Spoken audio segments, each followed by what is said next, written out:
이 시리즈는 한국에 거주하는 우리 외국인 친구들의 한국 스토리를 소개합니다.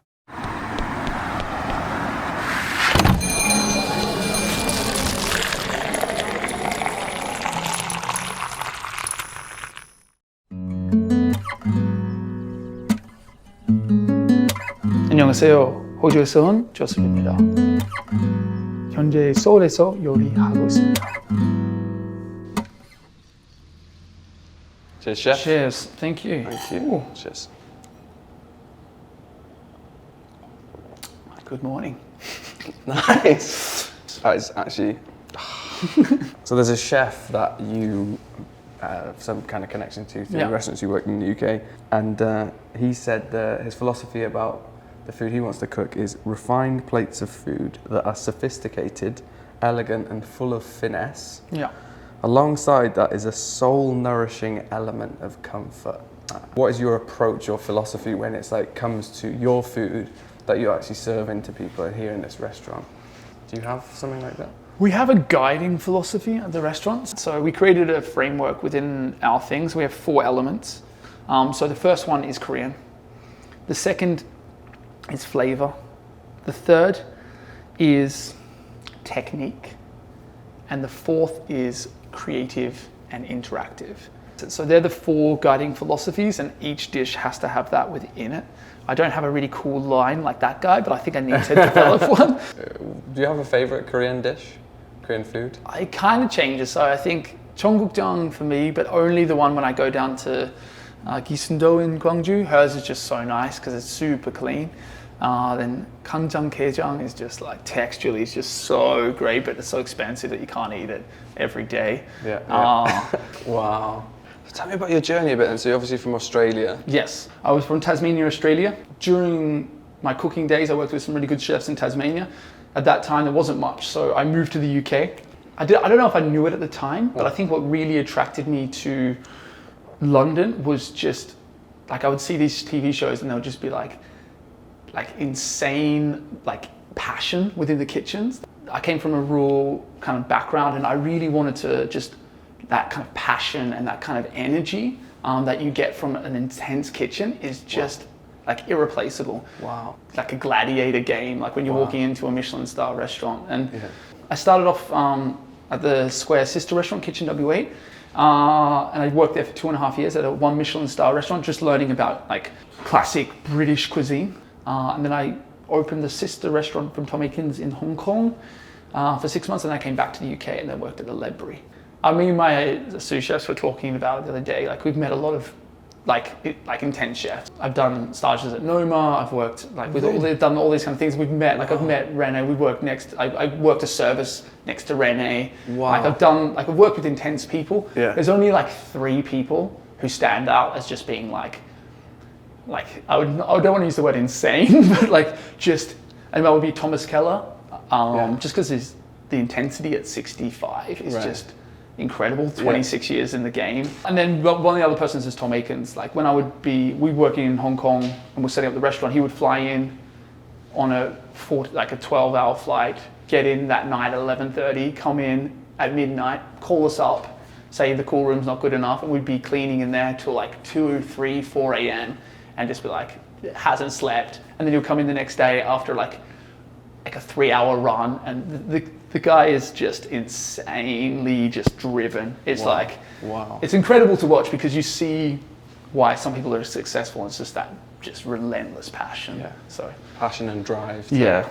Like in the UK, you work, especially at these restaurants, you work 100 hours a week with no things. So then like you kind of work these crazy hours. Like, I mean, at the Ledbury, we would start at 7 and we'd finish at 2.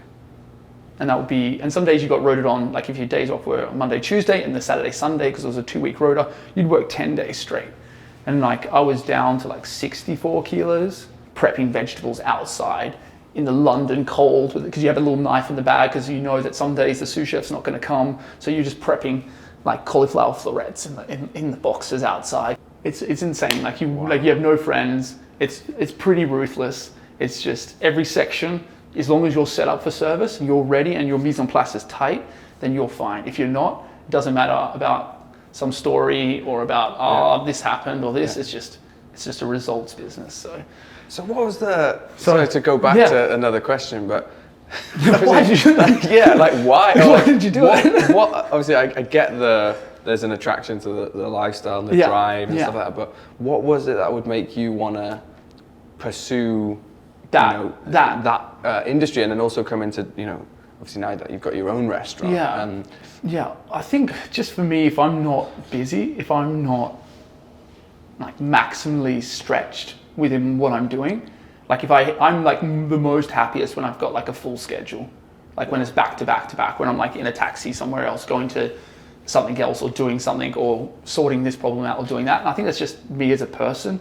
I think so when I'm like on holiday or at the beach or something like that, I just get really like anxious because I'm like, I feel like I just need to be doing stuff and I feel like I should be like, I'm happiest when I'm busy. I got like a really random offer from a friend. Come to New York, we're gonna do a pop-up restaurant.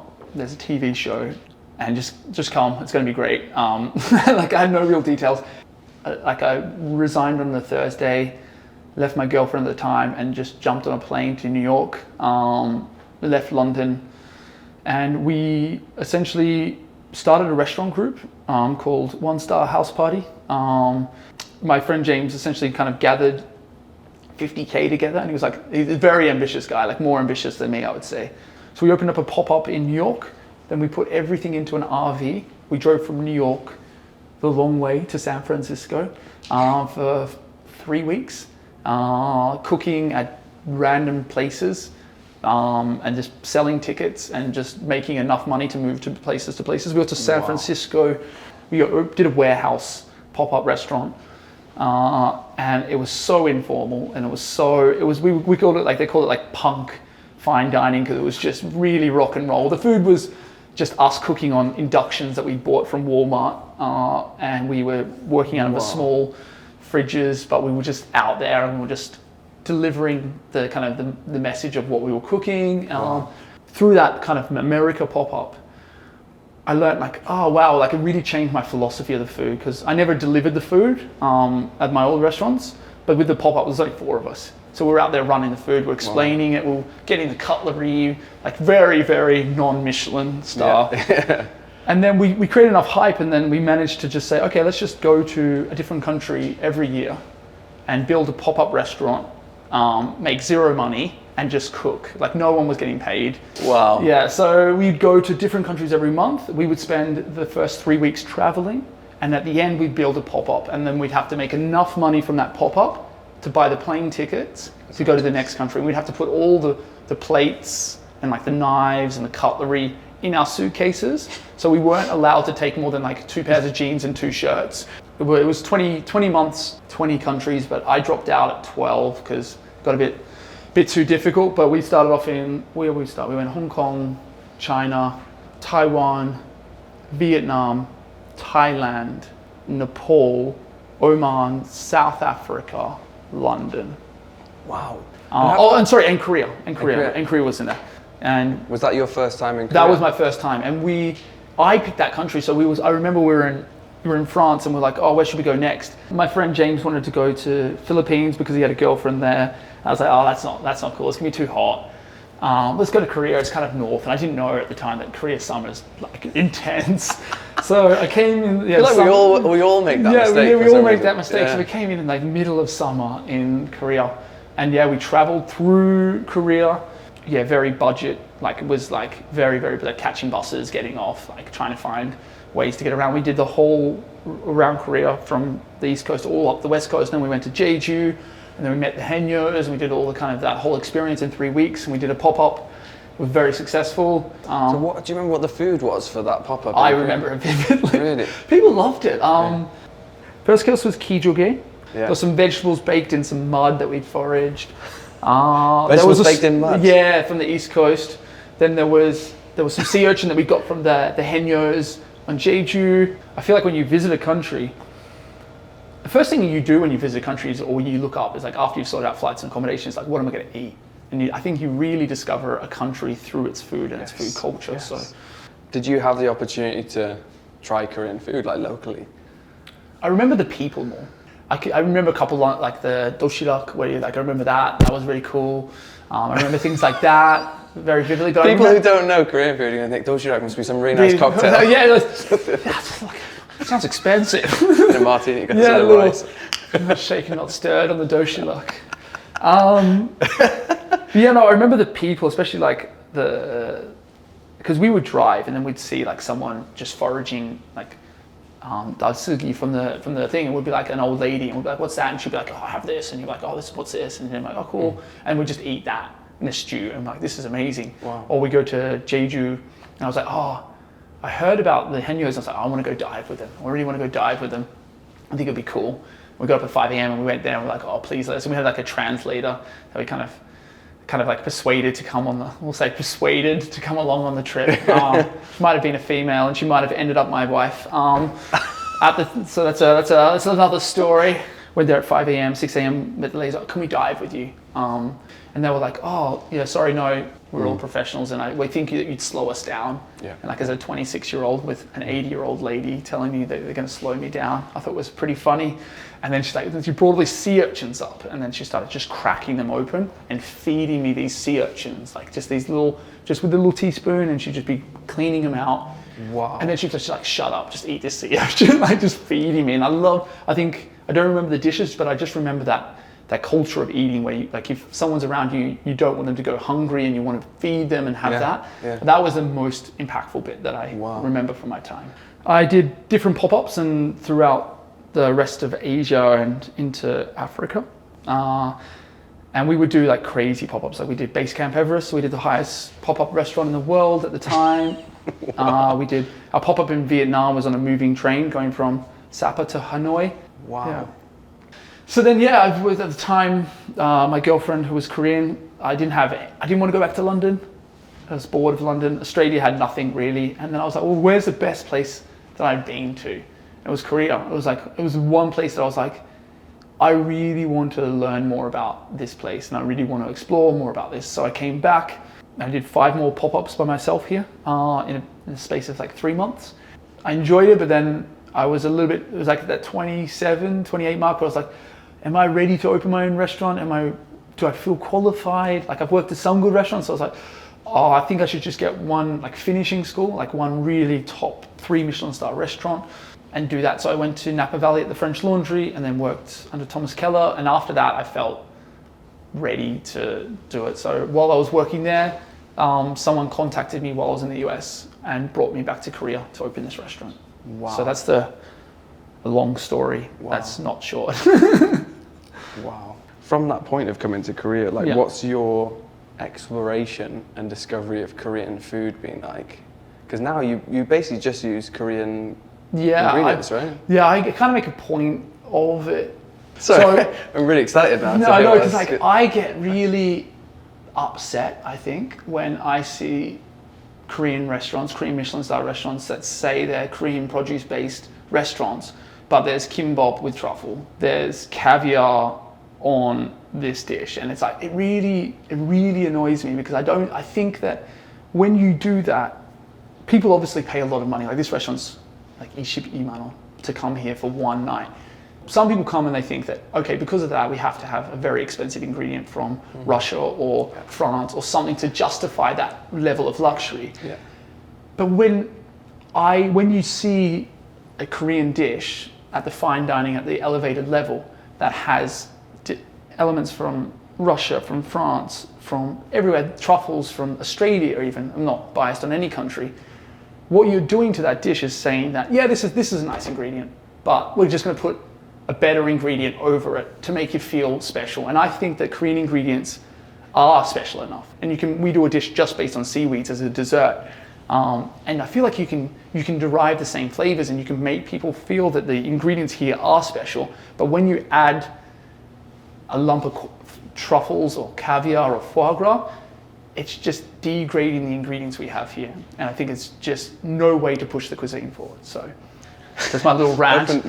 Champagne rants. I love that. I think like whatever country you're in, there are beautiful things that naturally exist there. Definitely. In the same way as the land itself is beautiful. Yeah. And you know, in Wales, there's like way more beautiful seafood and seaweed and stuff like Yeah. that, and that's actually part of the traditional cuisine. Yeah. Most people aren't even really aware of that anymore. Yeah. Yeah. And I feel like maybe Korea has, I'm not sure if I can use this word, but a little bit of maybe an inferiority complex to a Yes, certain extent. definitely. So it's like, we have this chong and we have this amazing Korean cuisine, but if we want to be like If high you end, it has to be yeah, kind of like we have to Western. import it. We have right, to, yeah. right. No, definitely. It's not the case, right? Definitely not. No, it's just not. It's just not. I think, I don't know. I don't necessarily know where that stems from because I'm not from Korea. But I think that the ingredients we have here are so special. Right. And I think they need to be shown for how Right. special they are because, yeah, it's just Yeah. the way forward. Right, and it's also how you use them, right? So like, Yeah. not that many people are going to do an all seaweed dessert. Dessert, no, definitely not. Or, yeah, what's like the Korean snack, which is like very chewy. And for me, it's like a fruit roll up back in Australia. So we make this kind of fruit jelly or fruit roll up. We fill it with dakseo and then like a gochujang, and it's just like this chewy kind of like melt in your mouth thing. But because most times when you go to fine dining, nothing, no bones, no chew, anything like that. But that's is very integral to having that chew factor and having those elements within the cuisine. I think for me is what I want to show about Korean food as well. So, but yeah, our menu is very diverse. Wow. Very diverse. So we always ask this question, it's the last question in our 우리 친구 series. If you could sum up or define life in 3 words, what would your 3 words be for life? For life, first word, passion. Yeah. So for me, if you're not doing a job that you're passionate about and it's not fulfilling you, or anything in your life that's not you're spending time that you're not passionate about, that you don't want to get up in the morning, then just don't do it. Second one would be respect. I get a lot of credit for this restaurant, but I would be nowhere without the people around me. It would just be nowhere. Third one would be adventure. I think we are here for such a short amount of time, and just getting out and seeing it for me is part of my spirit. I think having that sense of adventure for me is part of my life. I need to be moving and creating and doing stuff. So for me, they are the 3 words: passion, respect, and adventure. I like that. Yeah. I feel like when I walk my son to daycare along the stream, and he's 3.5, and it's like every day for him is like an adventure. Yeah. And I think sometimes we think as adults we almost like necessarily lose that. Yeah. But you don't have to lose that. I think life is an adventure, but do we live it as though it's an adventure, or do we just try to live it as though we want it to be very comfortable? Yeah. And I think those 2 things Find a can't really, balance. exactly. Cheers to passion, respect, and adventure. Thank you. Thank you so much. Thank you.